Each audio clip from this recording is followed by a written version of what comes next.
তো চলো আজকে হোমমেড ক্লে দিয়ে একটা সুন্দর ব্রাশ হোল্ডার বানিয়ে ফেলি। আর এটা বানানোর জন্য আমার লাগবে হোমমেড ক্লে আর কিছুই না। আর এই হোমমেড ক্লে বানানোটা অনেক বেশি ইজি। তোমরা যদি জানতে চাও আমি এটা কিভাবে বানিয়েছি তাহলে আমার কমেন্ট বক্সে কমেন্ট করো। তো ফার্স্টে আমি এখানে এটার বেসটা বানিয়ে নিয়েছি। তারপর যেখানে আমি ব্রাশগুলো রাখবো সেখানে কলম দিয়ে গর্ত বানিয়ে নিচ্ছি। তারপর পানি আর ব্রাশের সাহায্যে এটা একটু স্মুথ বানিয়ে দিচ্ছি। এটাকে প্রায় আমি 2 দিন কড়া রোদে শুকাইছি। তারপর এটা অনেক বেশি শক্ত হয়ে গেছে। এবার এটাকে কালার করব। কালার করার জন্য আমি এর উপরে জেসের একটা লেয়ার দিয়ে দিচ্ছি। তারপর এটার উপর আমি কালার করতেছি। আর এটার উপর কালার করার জন্য আমি ব্যবহার করতেছি মন্টমার্টের অ্যাক্রিলিক কালার। তো এটা নিচের অংশে আমি কাট কালার করতেছি যাতে এটা একটু বোঝা যায় যে এটা ব্রাশের নিচের পার্টটা কাট কালার। আর উপরের ব্রাশগুলোর মধ্যে আমি কাট কালারের মধ্যে একটুখানি হোয়াইট কালার মিক্স করে তারপর অ্যাপ্লাই করতেছি একটু হালকা হয় যাতে।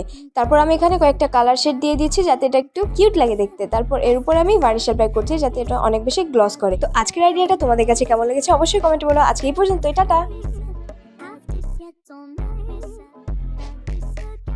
এই কেন চলে যাচ্ছ? আগে সাবস্ক্রাইব তো করো।